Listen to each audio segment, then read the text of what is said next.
Salut, привет, c'est Diana et bienvenue dans cette nouvelle vidéo où j'aimerais vous inviter à commencer cette nouvelle année 2021 par apprendre le russe avec moi. Pour le faire, vous pouvez vous inscrire à la session de janvier de mes cours intensifs de russe. Pour les personnes qui savent pas de quoi je parle, je vais vous expliquer brièvement de quoi il s'agit.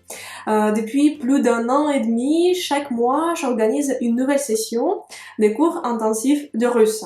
Mes cours intensifs de russe représentent un programme complet d'apprentissage du russe qui est adressé aux personnes à partir de tout débutant, c'est-à-dire quelqu'un qui n'a jamais appris le russe, qui sait uniquement déchiffrer les lettres de l'alphabet, il peut déjà commencer les cours.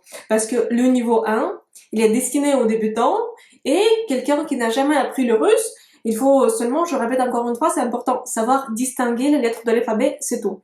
Le reste, on va apprendre ensemble.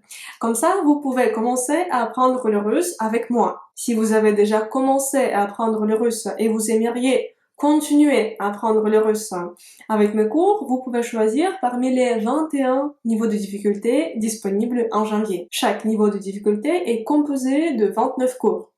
Il y a un cours pour un jour, c'est-à-dire chaque jour, vous aurez accès à un nouveau cours de russe. Au total, en janvier, il y aura 21 niveaux de difficulté. Chaque niveau de difficulté se compose de 29 cours, un cours par jour, et ensuite je donne à mes élèves 2 jours pour faire l'examen à la fin du mois. Un niveau de difficulté prévoit les cours pendant un mois. C'est-à-dire, pour faire tous les 21 niveaux de difficulté, il vous faudra 21 mois. Chaque cours de russe se compose de la présentation d'un sujet, des explications, des exemples en russe avec leur traduction en français. Tous les mots russes sont accompagnés des accents toniques parce que je comprends à quel point c'est difficile pour les personnes qui apprennent le russe comment dire, de deviner la place des accents toniques. C'est pour ça que je le fais à votre place. J'indique toujours les accents toniques et aussi j'indique la traduction de nouveaux mots. Quand nous rencontrons de nouveaux mots, je donne toujours leur traduction. Mes cours intensifs de russe ont une difficulté progressive. C'est-à-dire, chaque nouveau cours, chaque nouveau niveau, il se base sur les niveaux précédents. Et idéalement, ce qui est le mieux, c'est de suivre tous les niveaux de difficulté. Mais si vous n'avez pas le temps ou si vous avez déjà appris des sujets des niveaux précédents, vous pouvez choisir un niveau. Par exemple, quelqu'un choisit le niveau 14 où nous apprenons l'instrumental. Et après, il y aura le niveau 15 qui sera plus difficile que le niveau 14, mais il reprend les sujets étudiés dans le niveau 14. Ensuite, il y aura le niveau 16 qui est le plus difficile, mais il comprend déjà les sujets que nous avons appris dans les niveaux précédents. Chaque cours des niveaux 1 jusqu'au niveau 15 est accompagné d'une vidéo explicative où je prononce tous les mots et toutes les phrases en russe que nous rencontrons pendant la leçon et je donne des explications. La durée moyenne des vidéos est de 1 minute et demie, 2 minutes. Ça, il y a une vidéo tous les jours. À partir du niveau 16, il y a de longs enregistrements audio qui accompagnent les cours. La durée moyenne des explications quotidiennes en format audio est de 10 minutes. Parfois, même il y a 15 minutes. Mes élèves m'écoutent parce que j'explique tous les points difficiles à partir du niveau 16. Il y a des sujets vraiment compliqués et je donne des explications détaillées, des explications précises au point que après les élèves n'ont même pas de questions sur le matériel du cours parce que moi, comme ça fait longtemps que j'enseigne le russe, comme j'ai eu plusieurs élèves, je connais les points qui posent des difficultés. Et j'explique tout de suite les points qui posent des difficultés. Je dis, ah, ça, c'est un point difficile. Je sais que certains parmi vous auront des questions. Du coup, je vous explique, écoutez-moi attentivement. Outre les explications en format PDF, vidéo ou enregistrement, il y a aussi le devoir. Le devoir peut être de deux types.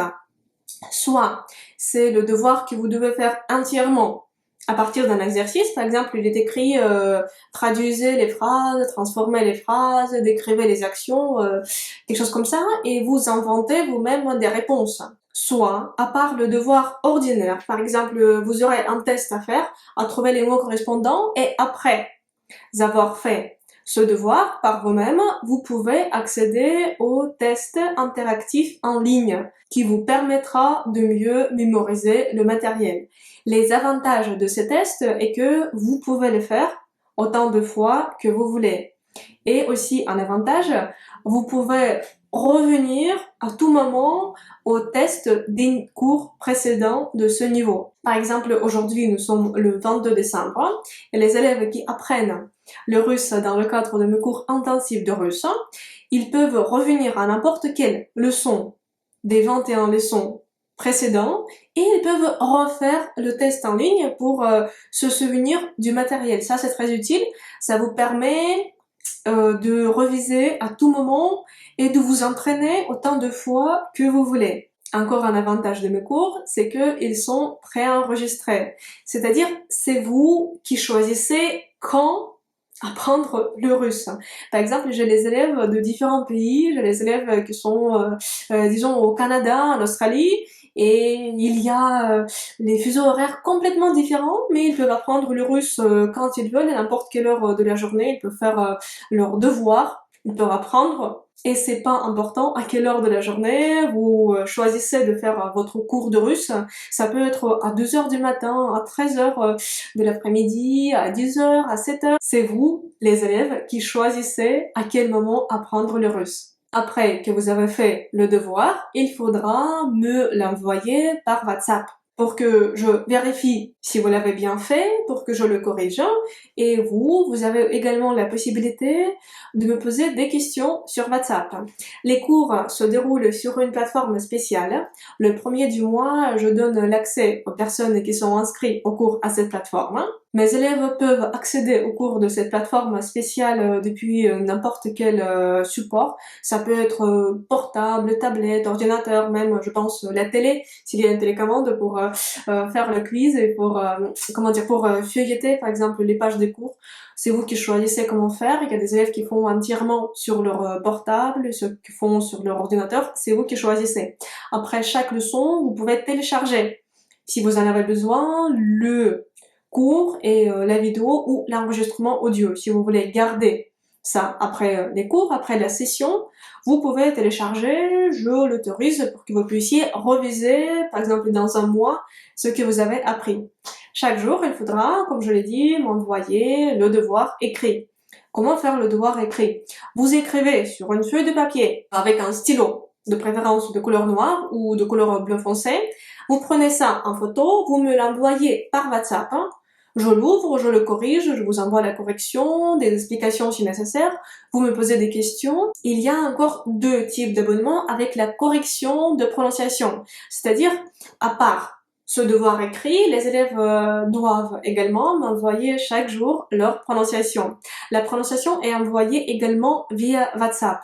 Il faut enregistrer un message vocal sur WhatsApp, me l'envoyer. Ensuite, moi, je vais corriger ce message WhatsApp. Je vais noter les fautes, donner des explications et attendre la prochaine prononciation qui sera, j'espère, la meilleure. Mais même s'il n'est pas meilleur, on va travailler ensemble. Et j'ai remarqué, j'avais des élèves complètement débutants sur la prononciation. Et là, j'ai plusieurs élèves qui ont une prononciation impeccable alors que nous avons commencé ensemble. Et je me souviens comment elles galéraient avec le tout, mais on avançait chaque jour, pas à pas. Et maintenant, ça va bien. Vous pouvez également rendre votre devoir écrit, disons, par un message texte sur WhatsApp. Parce que oui, c'est possible si vous avez le clavier russe sur votre portable, c'est très facile de l'activer. Il y a une vidéo que j'ai faite à ce sujet, comment activer ce clavier. Vous passez au clavier cyrillique, vous me tapez le message, ensuite je le corrige sur WhatsApp, je vous envoie les mêmes corrections, vous pouvez me poser les mêmes questions. Tout est pareil. Il y a des élèves qui préfèrent m'envoyer leurs devoirs en format de fichier parce qu'ils ont tapé le texte de devoir sur leur ordinateur, ils ont transformé ça en fichier, ils m'envoient ça, je corrige. Comme vous pouvez le voir, j'accepte tous les types de devoirs. Le plus important, c'est de les faire. Si vous avez un problème, un empêchement, vous pouvez pas me rendre le devoir le jour même, ce n'est pas grave, vous pouvez me rendre le lendemain, le surlendemain, mais il faut pas traîner beaucoup, parce qu'il faut pas traîner plus de 4 jours, sinon ce sera la galère pour moi, et vous pouvez obtenir les corrections très en retard. Du coup, il faut pas le faire, et si vous avez un retard c'est mieux de me prévenir. C'est d'écrire Diana, je ne peux pas rendre aujourd'hui, je le rends demain après-demain. Encore un point que je devrais peut-être mentionner, c'est que je mets pas de notes. Dans mes cours, il n'y a pas de notes parce que je pense pas que ça soit nécessaire. Je mets les corrections, je corrige le devoir et c'est à la personne de s'évaluer. Parce que je pense que c'est très bien si vous avez trouvé le temps pour faire le devoir, vous avez étudié la leçon, et c'est déjà un grand travail de votre part. Je comprends que vous avez vos études, votre travail, vos proches, vos divertissements, peu importe. Et je suis très reconnaissante pour ce que vous trouvez le temps pour apprendre le russe. Au pire des cas vraiment, je peux demander de refaire le devoir. Mais ça, si tout est incorrect, je dis, est-ce que tu pourrais s'il te plaît refaire le devoir? Et ça marche. L'inscription à la session de janvier 21 est déjà ouverte. Vous pouvez retrouver le lien pour vous inscrire à cette session dans la description de la vidéo. Si vous regardez cette vidéo depuis un portable ou une tablette, parfois ça s'affiche pas la description. Pour ça, vous devez cliquer sur un triangle qui apparaît dans le coin droit de la vidéo à côté du titre. Comme ça, vous cliquez sur ce triangle et il y a la description. Dans la description, il y a le lien pour s'inscrire et dans le même lien, il y a la description détaillée des cours intensifs de russe. Il y a des exemples de cours, il y a la description détaillée de tous les niveaux de difficulté. En lisant la description détaillée des cours et de chaque niveau de difficulté, vous pouvez comprendre si ça vous convient ou si ça vous convient pas. Et il faut encore parler du temps de travail quotidien. Le temps de travail quotidien se situe entre 10 et 25 minutes. C'est à vous de décider le temps minimum. À mon avis, c'est 10 minutes pour faire le devoir, pour apprendre le cours. Et ça peut aller jusqu'à 30 minutes. C'est vous qui décidez combien de temps va durer votre cours de russe. Si vous avez des questions, n'hésitez pas à les poser dans les commentaires de cette vidéo. Je tiens quand même à préciser que le nombre de places pour les cours intensifs de russe est limité. Parce que c'est moi, Diana, qui travaille personnellement avec chaque élève qui corrige les devoirs, qui répond aux questions, qui corrige la prononciation pour les élèves qui choisissent deux types d'abonnements avec la correction de la prononciation. Et quand mon temps dans la journée est limité, le nombre de places est également limité. Il y a toujours le nombre de places réservées aux élèves qui ont suivi les cours le mois dernier. Mais pour les nouveaux élèves, il faut parfois se dépêcher parce que parfois il peut s'avérer qu'il n'y a plus de places disponibles pour les nouveaux élèves. Quant au prix, l'abonnement mensuel coûte à partir de 32 € par mois. Il n'y a pas d'engagement, c'est-à-dire vous pouvez suivre uniquement un mois et ensuite vous désabonner. Les cours commencent le 1er janvier 2021. J'espère vous retrouver très bientôt ou peut-être déjà le 1er janvier dans mes cours intensifs de russe. Et pour l'instant, je vous dis до свидания. Au revoir.